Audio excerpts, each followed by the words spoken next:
Hello students, this is your history class and this is session number 3 for chapter number 2 on the trails of the earliest people. In the previous session, we read about Stone Age and we also saw many stone tools. In this session, we shall read about making stone tools. Man had to make tools from stone. That means he had to choose a stone and then turn it into the shape that he wanted. There was no machine to cut the stone, so he had to cut it with another stone. Obviously, man had to hit the stone with another stone, and there were two ways in which this was done. There are two techniques of making stone tools. The first technique. The stone to be shaped was held in one hand and hammering stone was held in other. This is known as stone on stone technique. Second technique. The stone to be shaped was placed on the floor and the hammering stone was held in the hand. This is known as pressure flaking technique. Time to think. So, you look at this picture. Which method of making stone tool is this? Just look at the picture very carefully. A man is sitting with the stone in his hands. In fact, both the hands. He is holding the stone in both the hands. So what do you think? Which method is this? Yes, you got it right. This is stone on stone method or technique. Time to think again. Look at this picture. Which method of making stone tool is this? A man is sitting on a surface and he is holding the stone on one hand and his other hand is on a fixed surface. Which method is this? You got it. It is pressure flaking method or technique. You are smart. The next important topic that we are going to cover is fire and the early man. They both are interrelated. How? Fire is a natural reaction, as we all know. The earliest creatures also must have known about the fire. When lightning struck a forest and created a fire, it must have scared and amazed the early man. Don't you think so? Let's read about the uses of fire. Fire must have been very important for early man.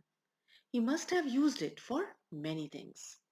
Fire must have helped early man see things better. Fire must have helped early man keep warm. It must have helped early man to cook food. It also have helped early man to scare away animals. So these were the some uses of fire for early man. That is why fire was very important for early man. So in this slide we see that fire was really important for early man. We can see a woman cooking food on fire. We can see a man rubbing two stones to produce fire. Then we also see men gathered to keep them safe from wild animals. And we also see that fire was controlled, a controlled use of fire by early man. So we can say that the discovery of fire was an important step in the Stone Age time. If we talk about present time, making fire is easy now. We have lighters and matches in our homes. How do you think early man must have made fire? Man must have tried rubbing stones together to make sparks, isn't it? Question time. Time to think. What were the reasons for which early man have found fire? Think about it. For what do we use fire nowadays? We just discussed the use of fire. Why was it important for early man? And why do we use fire nowadays? Find out these answers. Next important activity that happened during Stone Age was climate change. There was a sudden change in the climate. There was a major change in the climate of the world around 12,000 years ago.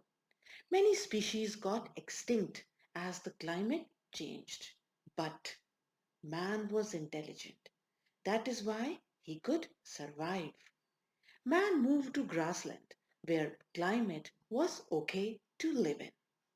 On the grasslands were deer, antelopes, goats, sheep, and all grass eating animals. Man could eat these animals or use them for milk and fur. So there was a change in the climate as well as the living condition of man also started changing.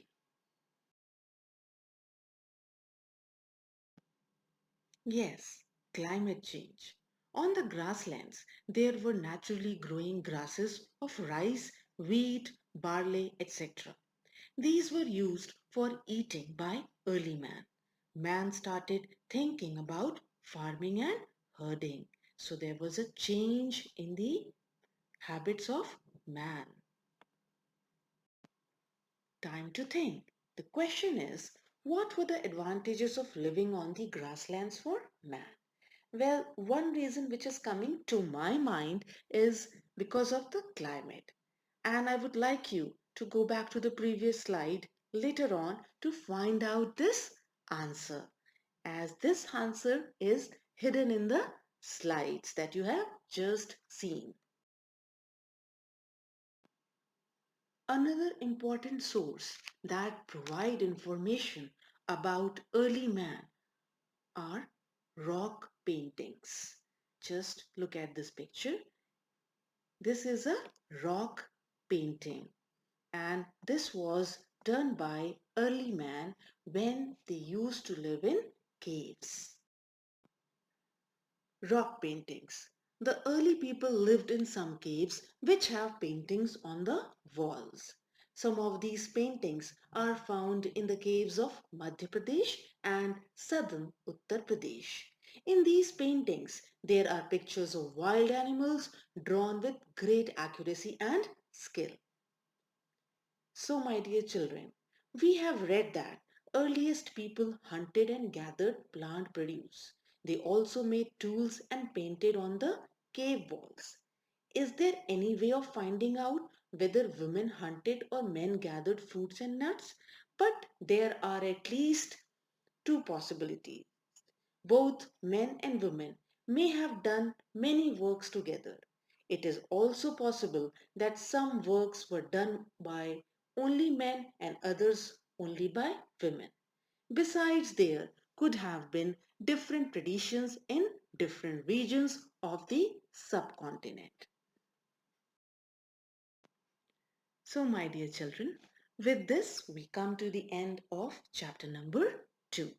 In this chapter, we read so many things. We read about hunter gatherers, Stone Age, stone tools, making of stone tools, also fire, and let's not forget rock paintings. So, this chapter is very important in context of Stone Age. My dear children, you have some task to do now. You are requested to complete your homework, that is question and answer of chapter 2, and read this chapter thoroughly. Also, I have shared a PDF file of MCQ questions. It is only for understanding. Please don't write it in your notebook. Just read it and understand it. Thank you.